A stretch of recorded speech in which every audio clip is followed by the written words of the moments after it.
Yehudilarning Ilhami Aptori Abduweli Ayup.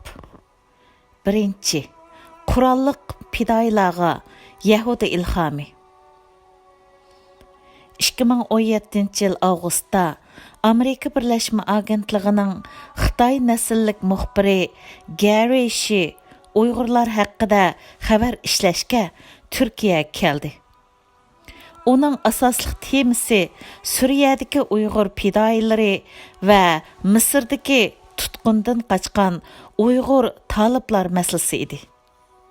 Men uni İstanbul, Ankara va Qaysirida 20 ga yaqin sobiq jangchi va Misrdan kelgan 10 necha Uyg'ur talib bilan uchrashtirdim. Muxbirning ziyorat jarayonida asosli qiziqqan nuqtasi Uyg'urni taqqa boshlagan kuchning nimaligi edi.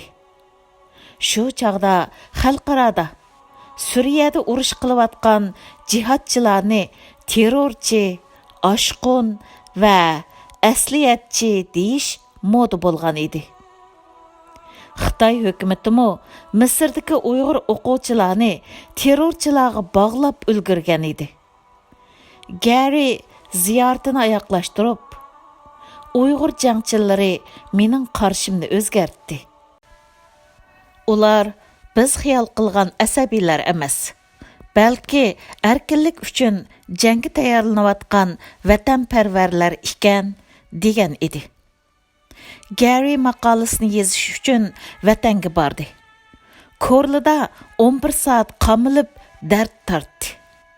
Oxiri u asrini 3 ga bo'lib dunyo bo'yicha eng cho'ng taratqularning biri bo'lgan New York vaqti gazetida e'lon qildi. Bu maqolalar xalqarada zilzila qo'zg'ab, Gheyret kishilik huquq mukofotiga erishdi. Uning maqolasining birida bir Uyg'ur fidoyining biz Suriyada ustozlardan Yehudilarning davlat qurish uchun qandoq kurash qilganligi, tilini qandoq tirildirganligi, vatanni qaytarib elish va qurish uchun qandoq mushaqqatlik urushqa, turmushqa va jafolarga duch kelganligidan o'lga ilhom elishni o'rgandik deganligiga o'rin berildi.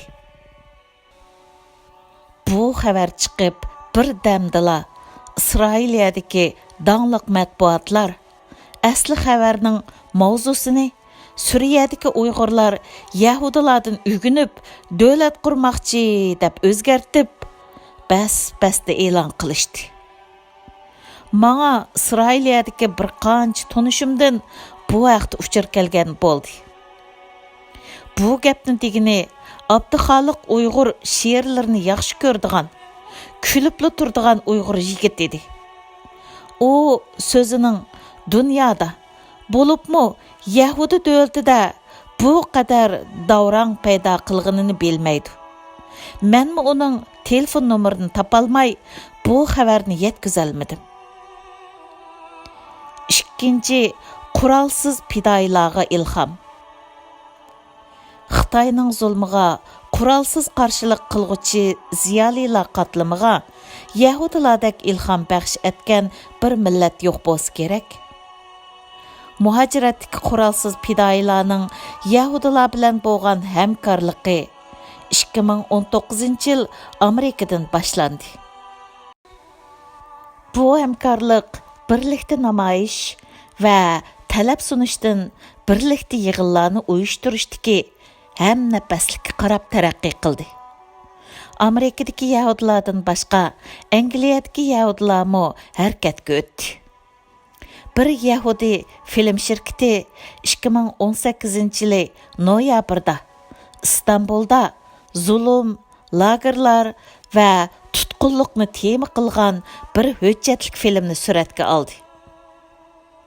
2018 yilning 5-dan boshlab Isroiliya matbuoti va ziyolilar Uyg'ur fojiasiga diqqat qildi. Ömer Bekkalli va boshqa Uyg'ur shoirlar Isroiliya taratqularida jazo lagerlarini anglatdi. 29 may İsrailiyadagi eng cho'ng kanallardan bo'lgan E24 Uyg'urlar haqida maxsus to'xtalmoqchi. E24 arabcha, inglizcha va fransuzcha tarqitish qiladigan xalqaro kanal bo'lib, kunda 24 soat, haftada 7 kun uzilmay tarqitish qiladi. G'arb dunyosida bo'libmi Yahudilar orasida ta'siri kuchlik. 3. Yahudi ilhamining natijasi nima bo'ldi?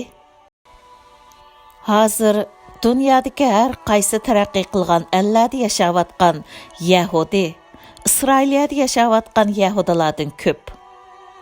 Uning ustiga bularning hammasi o'zlari yashayotgan davlatning eng ta'sirchan qatlamiga mansub. Bizning Yahudilar bilan hamkorligimiz faqat Angliya va Amerika bilan cheklanib qolsa bo'lmaydi. Masalan, Fransiya, Amerikadan qolsa Yahudilar eng ko'p davlat. Undan boshqa Yevropadagi ellardimi Yahudilar ko'p. Shunga biz agar Yehudilarning ilhamini texim urg'utsak, ularning madatlari texim yuksalsa, bizning ovozimiz taraqqiy qilgan ellarda teximi diqqat tortishi mumkin. Uyg'urda Dardmanning quyoshi degan bir maqol bo'lib, taqdirdoshlikning muhimligi urg'ulangan. Uning ustiga har kim har nima deydi, dard kelmaydi, bilmaydi degan qo'shoqdimi, kishilar orasidagi taqdirdoshlikning bir-birini tushunishda muhim rol o'ynaydiganligi ta'kidlangan. Uyg'urlar bilan Yahudilar o'xshash davlatsizlikning dardini tortgan. Ikki millatning tilimi farqli sharoitda yo'qolish girdoviga berib qolgan. Tarixda Yahudilar qamalgan jazo lagerlari mana endi Uyg'urlarni qiynoqqa olmoqda. Yuqumli kasal va nachar ozuqlanish qamalg'uchilarni vaqtsiz ajalga so'rmoqda. Shunga biz mushu o'xshashliklarni chiqish qilib, Yahudilar bilan qo'lga qo'lni tutishib harakat qilsak, tarixda lagerlarning taqilishi, tutqunlarning ozodligi, Yahudilarning hurligiga yo'l ochgandek, bizgami bir chiqish yo'li ochilib qolishi mumkin. Yahudilar bilan Uyg'urlarning qismatlari selishtirma qilinsa, ikkala millat yo'qolish xavfiga duch kelgan. Bugun biz millat bo'yicha yo'qolish xavfida. Yahudilarmi tarixda lagerga mahkum qilingan va yo'qolish girdoviga berib qolgan. Bugungi Uyg'urlarga o'xshash, ularmi Amerika qatorliq g'arb ellarining qo'llashiga erishalgan va shundoq demokratik ellarda da'voga fursat topolgan. Gerçi Yahudilarda ko'p bo'lmasimi, Uyg'urlarning erkin ellardan yashayotgan fidokor jamoati bor.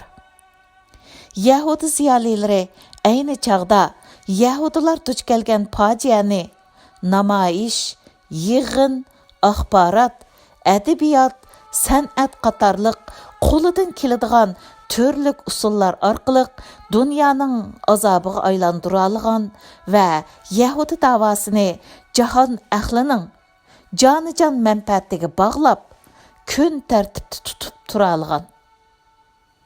Yahudilarning lagerlarda halok bo'lish qismati oldida sirtkilarning jon ahli bilan qilgan oqilarni ko'rishi ularni yo'qolishdan yuksalishga hurlik erishtirgan. Shunga bugungi Yahudilar bilan hamkorlashish va tarixdagi Yahudilarning hurlik yo'li, tafakkuri va tajribalarini ulgu qilish bizga ishonch, ilhom va chiqish yo'li berishi mumkin. 2019 yil 29 may